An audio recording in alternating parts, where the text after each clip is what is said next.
So 14 months of reporting on the North Atlantic right whale, which is arguably the most endangered large whale. Their breeding area is Florida, Georgia. They migrate up the eastern seaboard. Their northern limit would be around the Bay of Fundy area. They are passing every major port along the eastern seaboard. The two main risk factors they have against them are ship strikes and fishing gear entanglements. At last count, we're around 384. The number that I came to realize was especially important was reproductive females. They have 72. That's Jenn Thornhill Verma. She's an award-winning journalist from Newfoundland and Labrador with a focus on our oceans and fisheries. Her work has appeared in Canadian Geographic, among many other publications.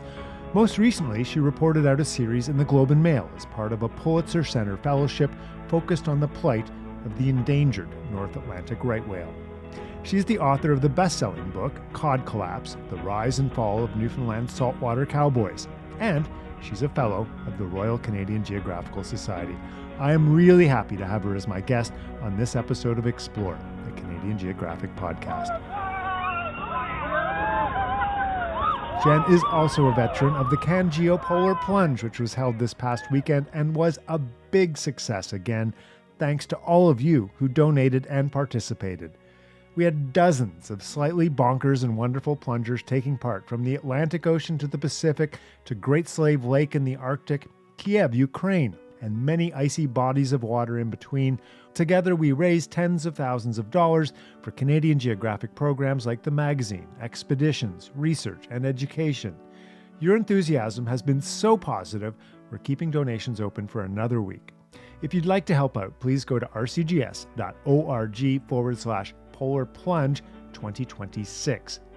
Whatever you can spare is welcome. You'll be helping us make Canada better known to Canadians in the world, and the unifying power of that has never been more important. And now, on to Jenn Thornhill Verma about Newfoundland and Labrador, the Cod Collapse, and the resilience of the North Atlantic right whale. Jenn Thornhill Verma, welcome to the Explore podcast. Thanks for having me, David. It's great to have you here. And I feel like you're like an old friend of the podcast if you haven't actually been on the podcast itself. You've been part of the Polar Plunge around Can-Geo and stuff like that in the past. And we've got a chance to chat at RCGS Geographica. And yeah, so it's good to see you and good to have you on the podcast. Because I've been a big fan of your writing for a number of years. I think in part because you just keep picking fascinating topics. And Thank you. I always like to start out with where our explorers got their spark of adventure. And I know you're from the west coast of Newfoundland. Tell us a bit about Jenn growing up and what you were like as a kid and what you were getting up to. Yeah, I grew up in a beautiful part of Newfoundland, Labrador, so on the west coast of the island portion of the province. And it's not, I think, the first place people travel. I think when you think of the west coast, you think of Gros Morne, which of course is well-traveled. Beautiful national park there. But I grew up in a place tucked in the Bay of Islands. First on Summerside is a community on the south shore, and then in the community of Corner Brook, which is very much, I think it's the last pulp and paper community, certainly in Newfoundland and Labrador.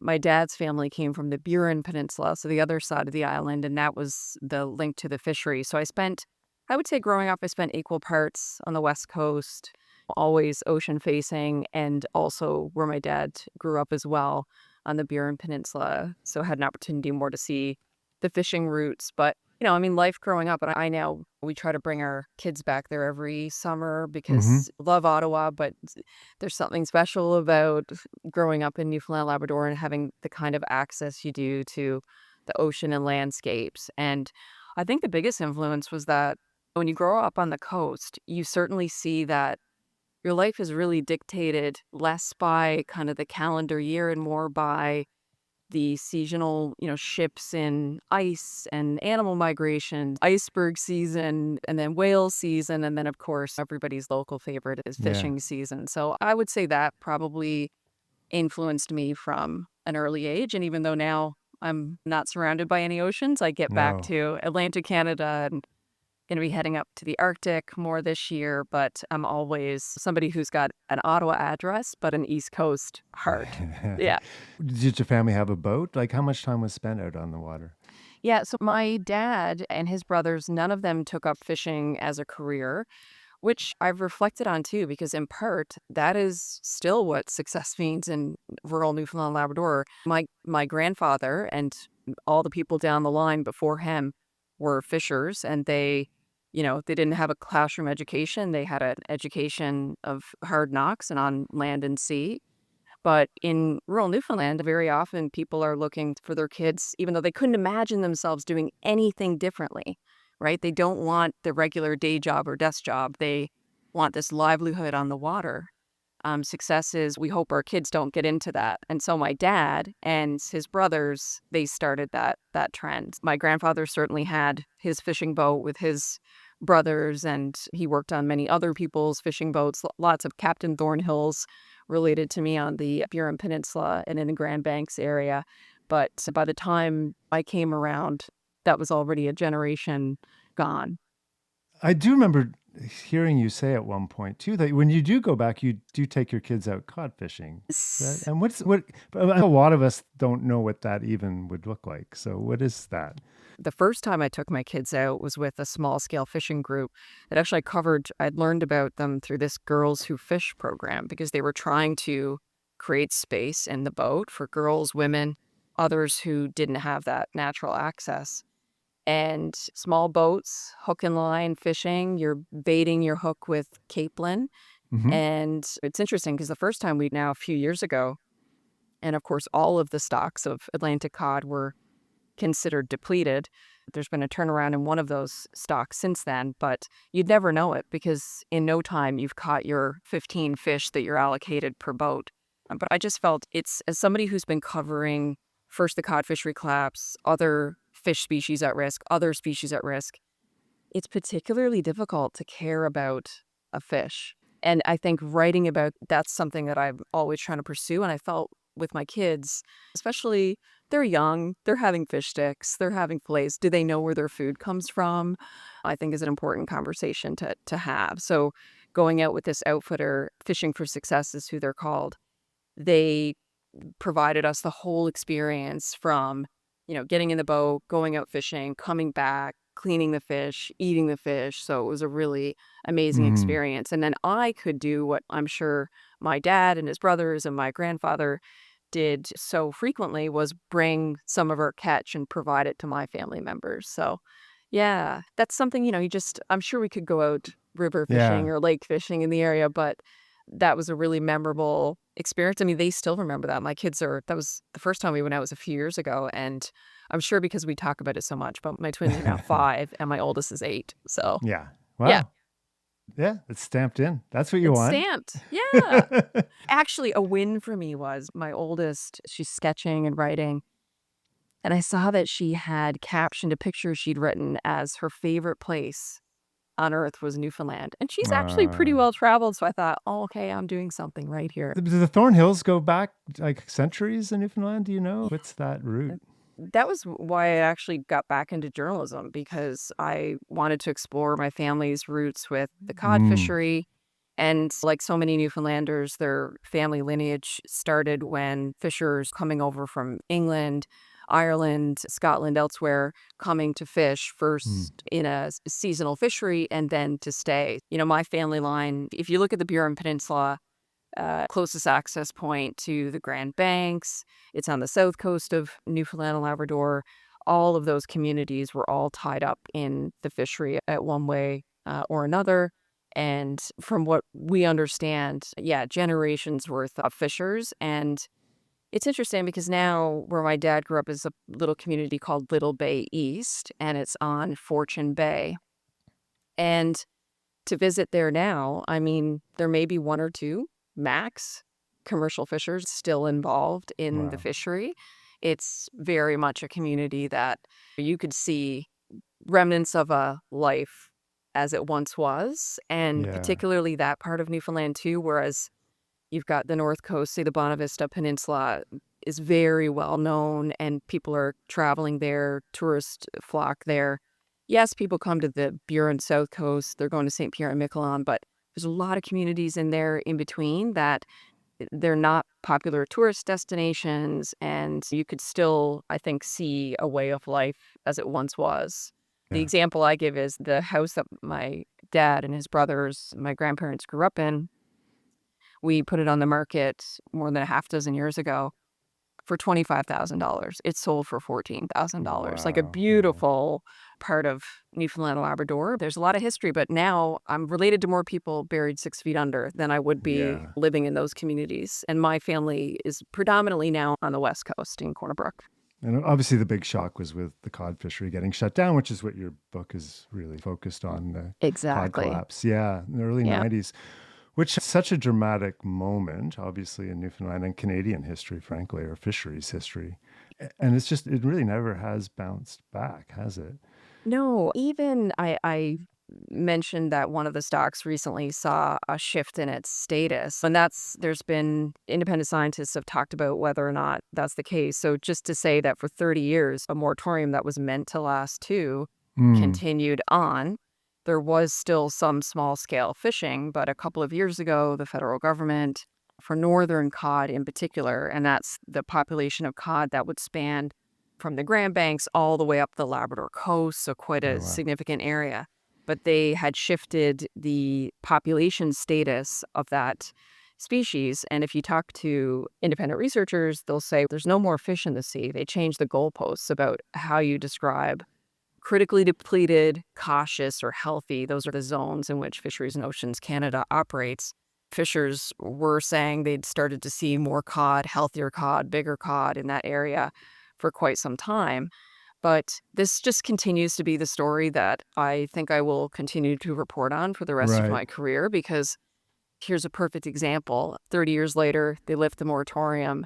You think it's going to be great. Maybe we'll Mm, be back into the fishery the way that we once were. That's just not the case. When they reopened the fishery, it did reopen the commercial fishery, which allowed new players into it. But the population itself of cod is still right. a fraction of its one-time abundance. And will it take more fishing to bring it Right. back to where it could be? At the same time, one of the reasons why I take my kids out cod fishing is I understand that you need to understand where your food comes from, that commercial fisheries, communities all along the Labrador coast, the South Coast in particular, all around Newfoundland, Labrador, they're dependent on the fishery. But I think a lesson I learned early in my reporting is if you care about the fishing, you have to care as much or more about the fish. And the reality is our science is improving, but it's still imperfect. And take the case of northern cod.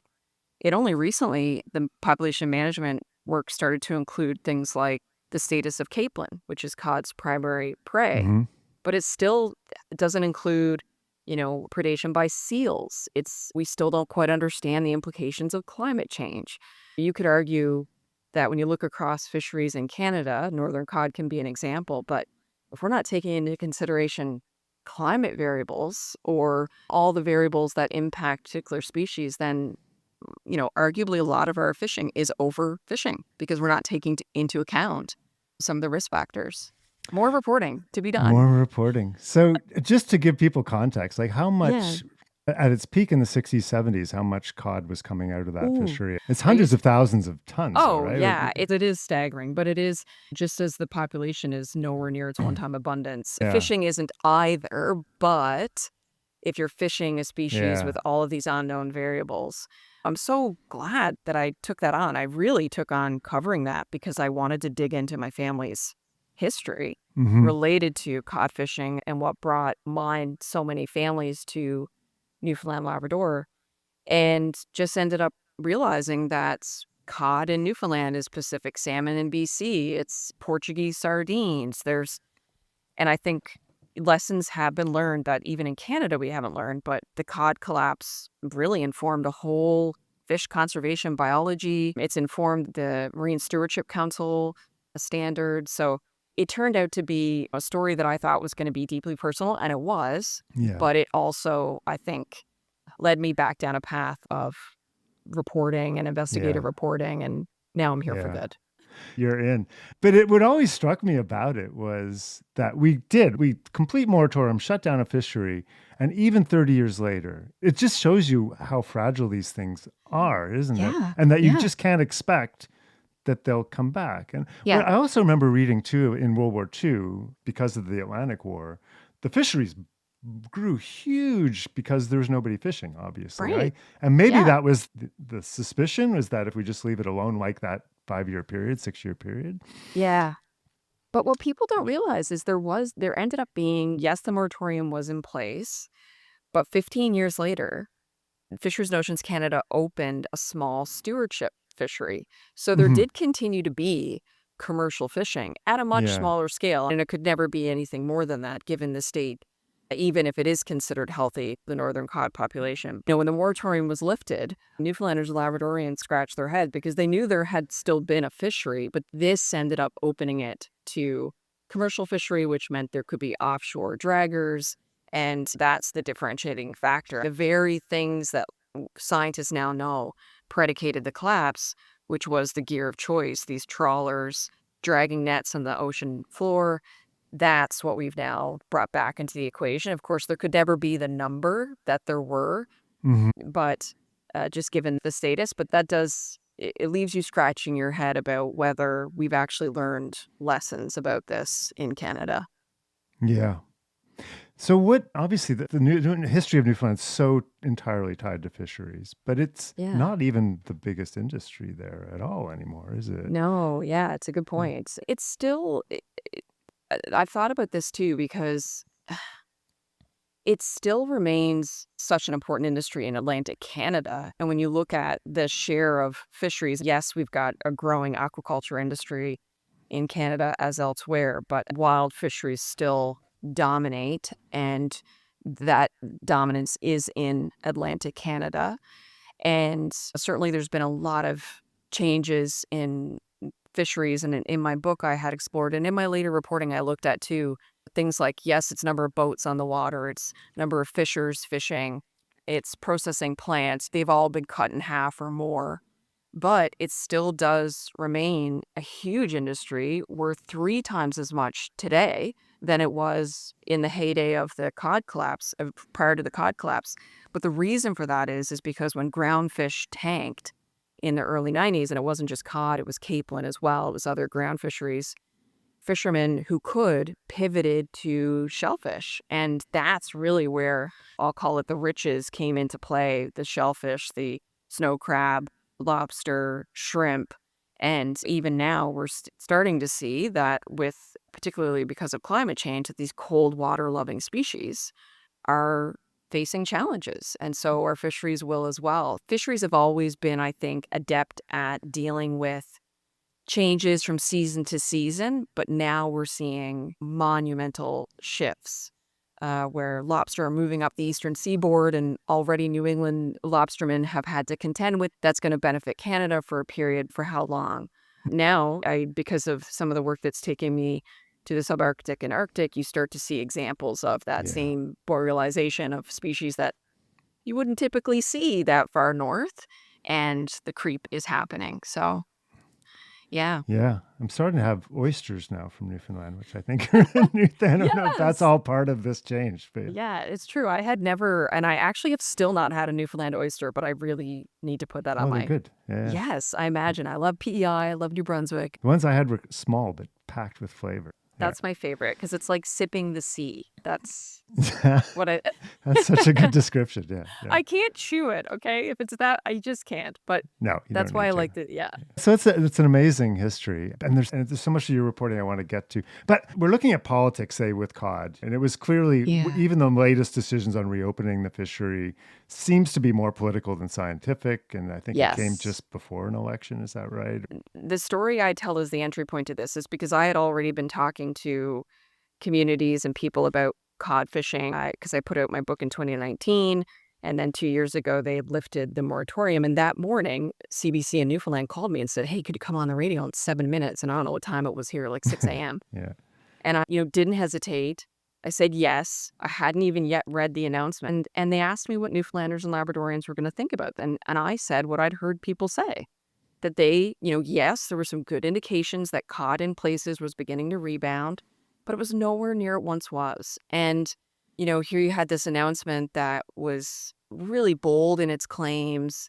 And, months later, thanks to CBC did an access to information, we come to find out that there were briefing notes being passed, to the fisheries minister, the Liberal MPs who all endorsed and co-signed this announcement, which I'd never seen before. Hmm. It's one thing to see several, federal ministers sign off on a press release, but to see 6 Liberal MPs ahead of an election do that.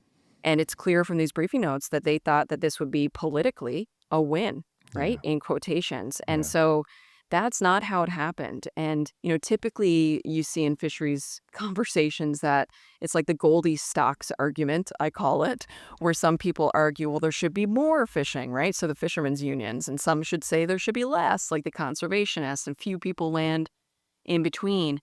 And even, the Fishermen's Union in Newfoundland and Labrador was, really disgruntled by this decision because in the decision, they had forgotten that when the moratorium was lifted, the federal government had committed that Newfoundlanders and Labradorians were going to be getting a particular, the small scale fishers in particular, a percentage of that share. And that wasn't, immediately reflected in the decision making. And of course, inshore fishers were upset to see that the offshore and the draggers would be allowed back in. What was thought to be a slam dunk politically didn't pan out that way. I've come to realize all fisheries management decisions in Canada are Yeah. political because Yeah. they don't have to be predicated on the best science. Which is That's dangerous. Yeah. I had Daniel Pearley on this podcast, oh yes. my favorite line by him is that inshore fishermen don't golf. And this is why Yeah. they're not having Yeah. those golfing matches with the deputy minister of the ADM in Ottawa. And so the decisions are going against them. The more Yeah. sustainable fisheries, everything's geared against them.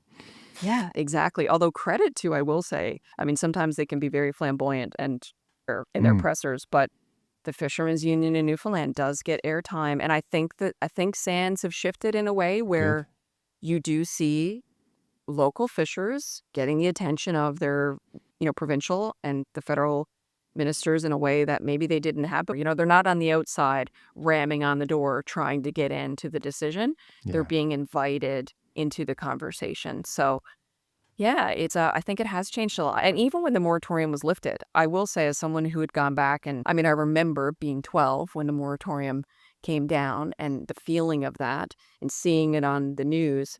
But to see that, the moratorium lifted became national news and that the lines that showed this was politically motivated, that all made the national news. I thought, okay, we have really evolved in how we're talking about this. And everyday Canadians who may not understand that fishing coastal experience were interested and are interested in this species and these conversations. So I was heartened to see that. You mentioned Norway has a different way of going about managing their fisheries. Yeah, interestingly, Norway, like only Norway could, they are opening in June a museum entirely dedicated to cod. Yeah. So a couple years ago, they had asked me to write a brief history of the Canadian Cod Collapse. So I'm going there in September. It's a museum that's called Scree, Hmm. which is their Atlantic cod. And they're seeing some of the same, factors come into play with their cod populations in terms of, the science is, yes, you want to be able to take into consideration science. And the big difference is that their fisheries management decisions are predicated on what the best available science says. Of course, in fisheries management, it's not just the fish population, it's also the fishers. So they have to take into consideration that as well. The key differential is that the minister in Norway doesn't have this ministerial discretion to open or close or raise quota or whatever not. But, even there where, Norway is starting to farm cod, what, previously was thought to be impossible to do.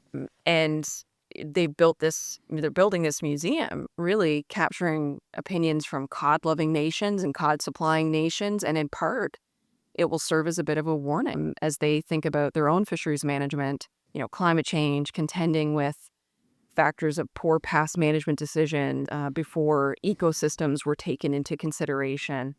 And I think that's interesting. Management is not, we can't manage our way out if we're not paying attention to some of the big risk factors when it comes to like climate change. And that's, the type of risk that the whole world has to get involved in. You certainly see examples where that's continues not to be a primary focus for many countries. Yeah. Are we at the end of wild caught fish? I don't think so. You had said earlier that 15 years they didn't bounce back. I look at that and I think, from my understanding, cod scientists at the time had said that the northern cod population in particular had been depleted by 90%. The fact that there's any at all, I find remarkable. Oh, and in Canada, I think, yes, the world absolutely needs a dependency on wild fisheries. I do think we know more about sustainable fishing than we ever have before. Canadian fisheries in particular have excellent traceability. You saw that when the prime minister is over in Asia and marketing our fisheries. I certainly don't think it's the end, but I do think that, better understanding ecosystems versus making decisions on single species, where, that was just starting to come online even a few years ago. It was recognized as early as the time period as the cod fishery collapse. But those types of management approaches and sustainability approaches really have to be mainstreamed more quickly. Because I think, a couple of years ago, I did look at fish species at risk at Canada. There's, over 200 fish species at the time.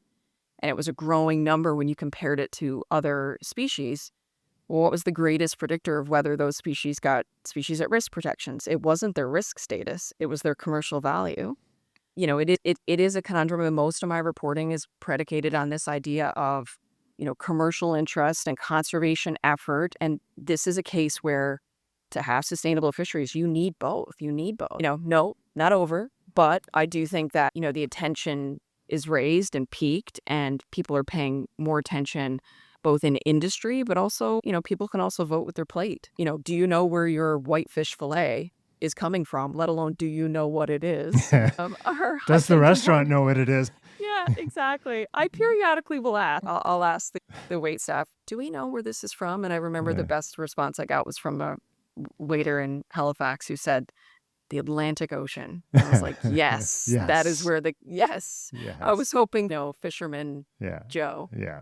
But no. So to be continued on cod, it sounds like. Yeah, to Yeah. be continued. Yeah, much more to say. So the North Atlantic right whale was a series that Yes. you worked on, I think, for the Pulitzer Center, and which I love. Yeah. So tell us about the North Atlantic white whale and how you landed on reporting about this incredible species.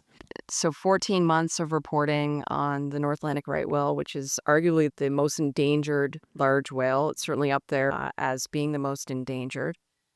And came into this at a time, we'd pitched this myself, hosted by the Globe and Mail, to the Pulitzer Center's Ocean Reporting Network, which is now in its third year. The Pulitzer Center has a center on crisis reporting, and so they had a long history of reporting on things like rainforest networks, labor issues. They try to focus their energy on areas of underreporting. And a few years ago, I had determined that the ocean was one such place. And, the global ocean, many, I think, topics nowadays that people are very interested in, from, the plastics treaty and high seas treaty, but coastal communities, their dependency on things like wild fisheries, deep sea mine, the carbon sequestration in the ocean. Like, there's no end to the, I think, potential coverage ideas. And so I had already get my feet wet with the Pulitzer Center, having undertaken a grant project that took myself and a team of visual and digital reporters to Nunatsiavut in northern Labrador, where we covered how Inuit were adapting to climate change Right. on the ice. And the next fellowship opportunity came around. And, I had been very interested in covering fish species at risk. I had covered one story where it introduced me to the North Atlantic right whale because, like you, I had never seen a North Atlantic right whale, much less heard of them very much. Growing up in Newfoundland, you typically would see, humpbacks were coming back seasonally. You'd see minkies, you'd see a whole range of other types of whales, but North Atlantic right whales, they weren't coming to Newfoundland, Labrador, or at least we thought, and we certainly weren't seeing them. And What is their territory, just out of... yeah, part of the story is that it has changed somewhat, but generally speaking, their breeding area is southern U.S., so Florida, Georgia. They migrate up the eastern seaboard, and at a time, their northern limit would be around the Bay of Fundy area. But over the last decade or so, they've actually shifted and moved into the Gulf of St. Lawrence. So then when you consider what that seaway is, they are passing every major port along the eastern seaboard, right? The busiest ports, busy fishing areas. And, at present, the two main risk factors that they have against them are ship strikes and fishing gear entanglements, and they face those in the entirety of their range. The other two factors now are climate change, which has shifted their food sources. They predominantly eat zooplankton, copepods, and ocean noise is also, becoming Yeah. better understood as yet another factor, because you've got all of these sort of low frequency sounds in the ocean environment that are operating at exactly the same frequency that the whales are trying to communicate. Yeah, but I came into it having really covered a story. I'd been covering fish species at risk, the Cod Collapse. We'd done this great project up in Labrador.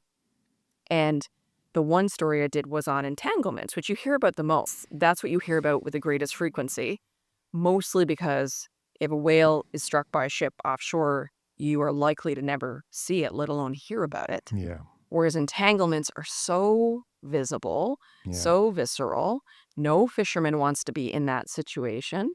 And then, of course, you've got these harrowing stories of people on the other side that, are trying to disentangle. It used to be that more than 100 years ago, I mean, people would get out in small boats to hunt these whales. That was the biggest factor as to their demise early on. Now humans are getting in small boats to try to disentangle and free them. It just had, because the Ocean Reporting Network was also starting its second year, they hadn't, I think, had a series or story that they had supported that was really focusing on a big species at risk, much less one board that required success in both countries. Yeah. Which was the other thing, because when I started the series, if Canada and the US, two of the world's greatest allies, can't get together to save a species, then who can? Right. And of course, this past year was quite interesting. Yeah, I mean, I know because there has been cooperation on this, but obviously the last year, I mean, everything's gotten blown up south of the border, hasn't it? In terms of Yeah. these kinds of protections, is that all those scientists are gone, presumably? What is left of that? I actually think we're going to see most of the implications of that this year, because last year, some of these decisions that were, budgets were already allocated, funds were already out the door. But I saw examples of, people I'd interviewed who one week they didn't have a job. And then, in fact, the next week they did still have a job because, NOAA hadn't quite figured out how they were going to let people go without severances. And what we tried to do intentionally, because there were so many times, particularly this time last year, where it just sounded like every other day you were hearing a doomsday scenario. Funds were cut. The U.S. NOAA had this vessel speed rule reduction plan on its agenda. I mean, that was gone day one of the Trump administration, and in fact, the Biden administration had walked that back, knowing they would never. They had difficulty getting it through in their government, let alone in the Trump administration. Funds were cut, staffing cuts. We made a decision in the reporting for this that this is a species for whom the risks, the solutions.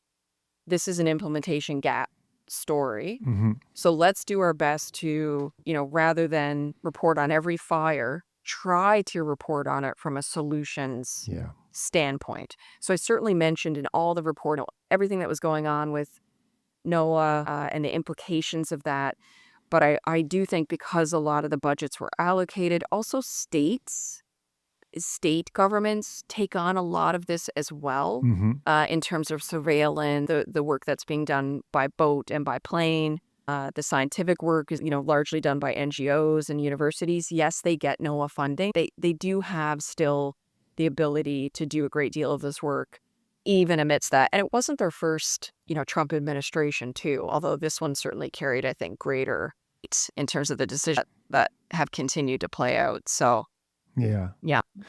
So can you just describe the North Atlantic right whale for us? I think, as you say, I've seen a humpback, I've seen a minke, I've done the usual checklist, but So Yes. for someone like me, what am I looking at? It's a large whale, so up there with fin whales. It doesn't have a dorsal fin, which makes it challenging to see from a boat. Just like a humpback signature is its fluke, the North Atlantic right whale's signature is actually on its head. It has these callosities that form unique patterns over the course What's a of the year. callosity? What is that? It would be like a fibrous, kind of like teeth and hair that form on its rostrum. and it forms a unique pattern. And very often the whales, because this is a case where, there's less than 400, they are very monitored by scientists from the US to Canada, by boat, by air, and otherwise. They often use those callosities or as their signature to help in naming them and identifying them Hmm. as well. So the first whale I had ever seen was a whale named Nauset, named after Nauset Lighthouse on the Cape Cod shore, because she has a callosity that appears and looks like A a lighthouse. lighthouse. Yeah. I mean, the other way in which scientists also identify them is, unfortunately, through their many scars, from ship Hmm. strikes, encounters with fishing gear, and otherwise. But yeah, that's what I think particularly makes them unique. And they are a baleen whale. They eat plankton. Right. They, communicate through sound with each other and with their young. So a large baleen whale that otherwise is like a peaceful presence Yeah. in the ocean environment. Are they social? Interestingly, so you find aggregations of them, but there's still, for as much as they're studied, there's a lot that's not known. I mean, people may remember that last year there was a story of two North Atlantic right whales. I called them the Thelma and Louise. That's not their actual names, but they were spotted down in the Bahamas. I mean, that was unlikely to see two female adult whales traveling together. You Mm. do see aggregations of them in places where they're also feeding. Yeah. They're involved in these surface active groups, but I think they follow, from what I understand, they follow similar migratory routes. I don't know that they're doing that together, and I don't know Hmm. that scientists know that exactly as well, but they do know that they show up in areas where the copepods are plentiful. The pairs that do travel together, mother calf, they are traveling, from south where the calf is born all the way up to their feeding grounds in Canada and back again for at least a year. They're traveling Mm. together and close to the surface, right? Which puts them in this strike zone and danger zone because, of course, the calf isn't diving at depth to feed. So, yeah, but for as much as is known about them, there's also, I Yeah. think, a lot that is still unknown. Unknown. Obviously, humpbacks have a very famous song. And last year on the podcast, we had Shane Guerrero from Yes. Carleton, who you might know, probably do Yeah. know. But he's decoding sperm whale language, which Yes. is Yes. fascinating. And that's a clicking Yes. sound. So, what do the right whale sound like? Yeah. So one thing I learned, and we did a whole episode on this on ocean noise, but also that episode of the Decibel podcast for the Globe was really about the character of the whales through how they communicate with one another. So they have a variety of different calls, and one that is commonly known as the up call, sort of like the whoop. And it was well understood that that was a contact hello. Researchers have started to believe that that's not just hello, it's hello, I'm Jen. So it's self identifying. And I had Amazing. interviewed Susan Parks from Syracuse University, who's done a lot of this work, listening to the whales off the side of a boat. So knowing which whales that she's listening to. And there was an experiment that they had ran at one point in the Bay of Fundy where they put out the call of a whale that actually was deceased, and other whales came to the vicinity. They stopped doing that because they didn't want to add a stress to the other whales, but it started to give them this indication that, these up calls were identifying. And there's a variety of others. There's one called a gunshot.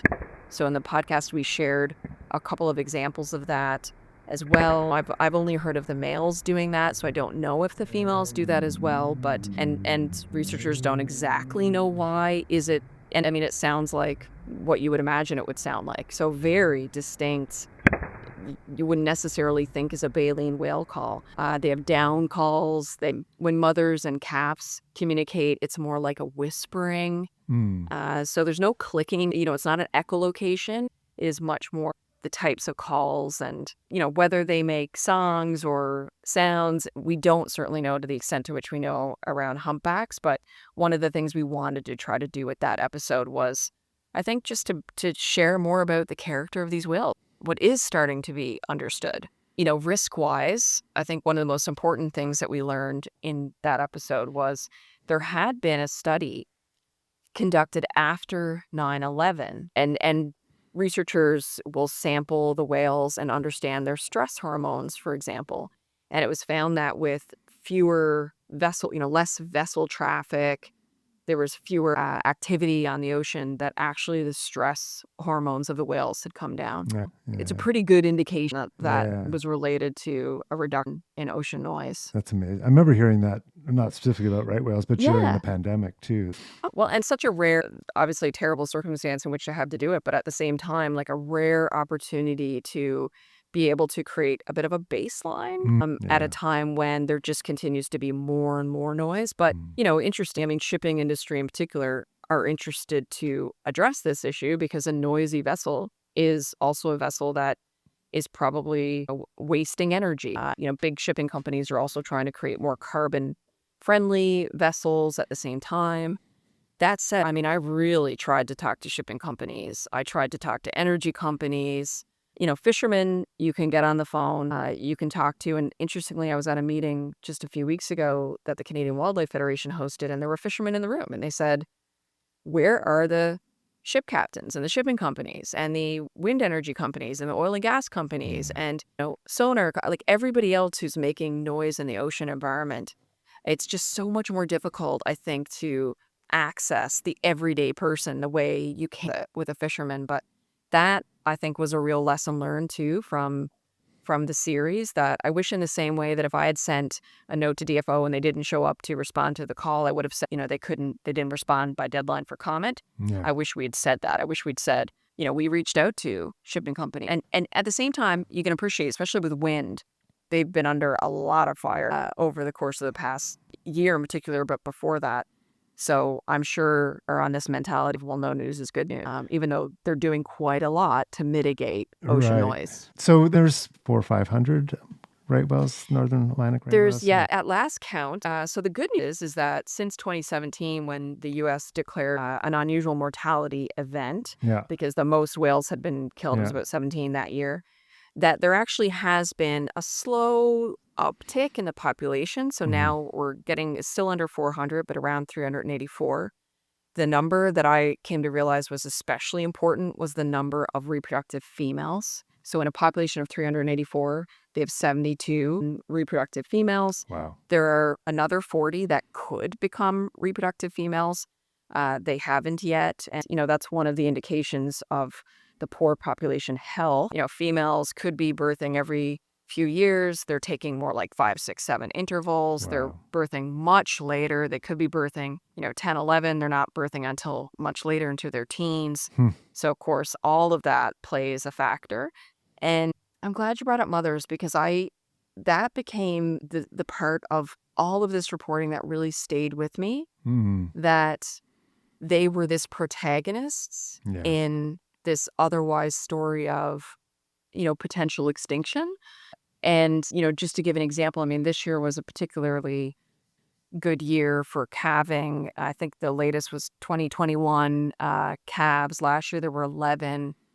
Scientists would like to see 50. That hasn't happened in decades.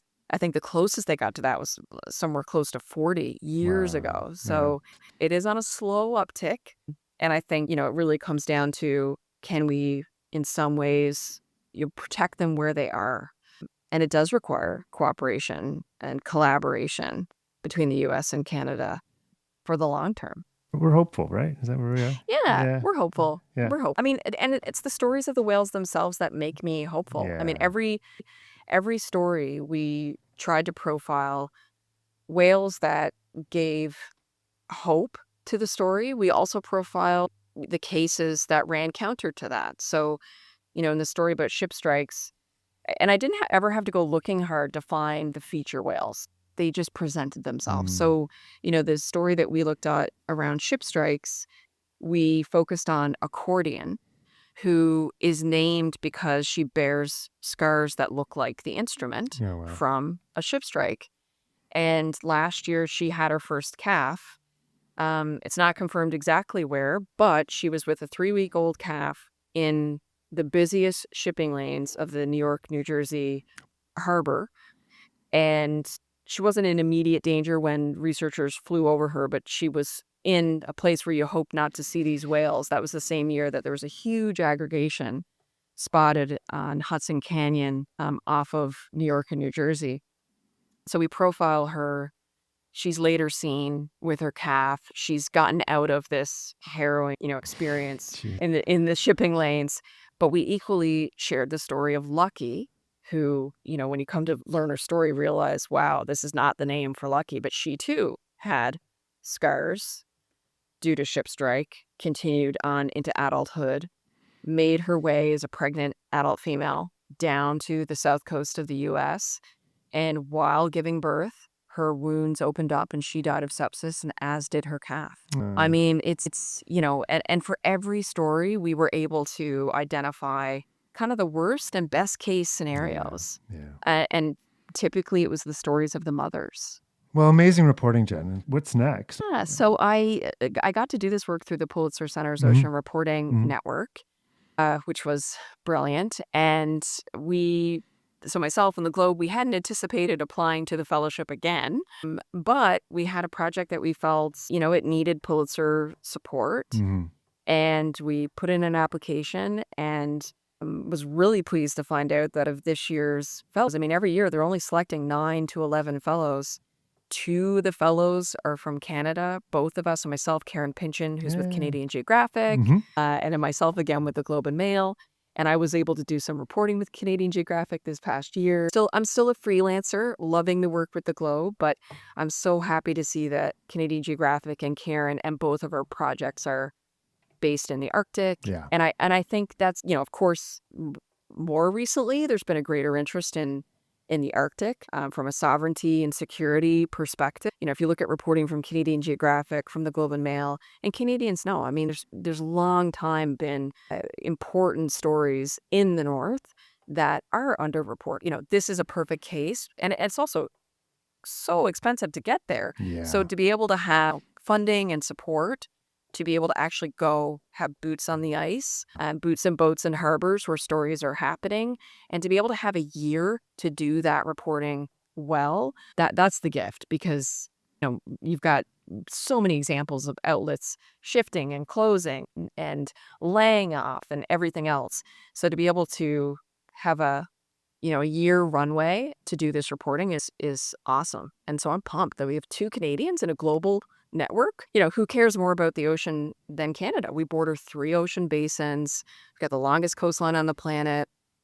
And Canadians know there's a huge amount of reporting that needs to continue to happen there. I'm asking people in the area that they're interested in if there's a favorite movie related to that, like oceans or fisheries, that Ooh. you like. I keep thinking of documentaries. You can do a documentary. The first thing that popped in my head, I'm sure there's many, but it's The Angry Inuk, a documentary that was led by an all Inuk team and talked about the implications of seal bans outside of Canada on the implications for hunters, harvesters, and their livelihood in Canada. And that for me, maybe it's a cue to what I'm reporting on over the next year, but the importance of, harvesting, fishing, and coastal communities that are dependent on people with boots and boats in harbors and waterways, that are propped up by the work that they do, either economically, culturally, and otherwise.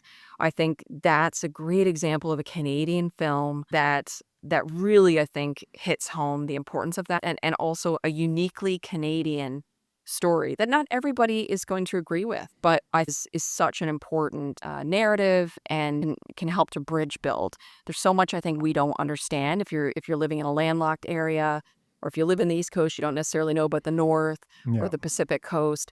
But a documentary like that, I think, provides access to people and perspectives and places that you just otherwise may not have been aware of. So that's what came to mind for me when you asked me that. I'll have to check that out. I hadn't heard of that at all. Yeah, you can find it on the NFB. Oh, cool. NFP. Yeah. That's Yep. always a great resource. And favorite place in Canada, can you describe that for me? Your favorite place? Oh, wow. I'm going to pick Maine. Oh, Labrador. Yeah. Oh, nice. I'm somebody who's really moved by places. The other thing I do when I'm not reporting is I paint landscapes. And I tend to base it off of my reporting trips and off of my own photography. And, I visited Maine now a couple times for periods of time, and both during sea ice season. And I was just taken aback at the beautiful vista, kids skating on the ice, Mm. or, as you're coming in on Skidoo off of the ice road into community, and you've got that view up to the cultural center and the church in the harbor of Nain. I sketched that while I was there. I took lots of photographs of that. And then I also painted landscapes of that area. I've been painting and ruminating on coastal communities from an ocean perspective, from a boat view. Looking in. So many Interesting. landscapes are from the vantage point of land versus, seeing the extension of ice as part of the land. And I think I felt that because I was looking at it from this kind of landscapes perspective. But yeah, I actually have my next collection of paintings are like sitting here next to me. Oh, not beautiful. And I've got 4 that I'm working on, and they're all, places that I report from or think about or stay with me. But that, if you look at any of my landscape paintings, that's the short list of all the beautiful places, which tend to be Atlantic Canada and tend to be Newfoundland and Labrador. Well, listen, Jen, thank you so much for your time. This has been a wonderful conversation. And thanks Thank for you. being on the Explore podcast. Thanks for having me. Thanks to all of you for listening. I hope you enjoyed it. If you did, give us a 5-star rating where you listen and write a review. It helps us to build our Explore community. And be sure to hit follow where you listen so you don't miss future episodes. Also, if you like this conversation, definitely check out my talk with Shane Garrow that we mentioned about his use of AI to decode the sperm whale's click language. It's episode 99 from last year. It's fascinating. And it's not too late to donate to the Canada Polar Plunge. Go to rcgs.org/Polar Plunge 2026. Help Canadian Geographic tell Canada's story. Until next time, when we'll explore again, I'm David McGuffin. I think right now we're enjoying very much looking back at the Earth, and it's just a fantastic experience, and I just can't wait to get back and start telling people We about left Simpson about June the 10th with the fur brigade, consisting of a number of yacht boats, each manned by 10 voyageurs. For us Inuit, it means that Inuit oral history is very strong. And we flew low over every inch of the country that could be. We were hoping that he would fire at us. I guess 160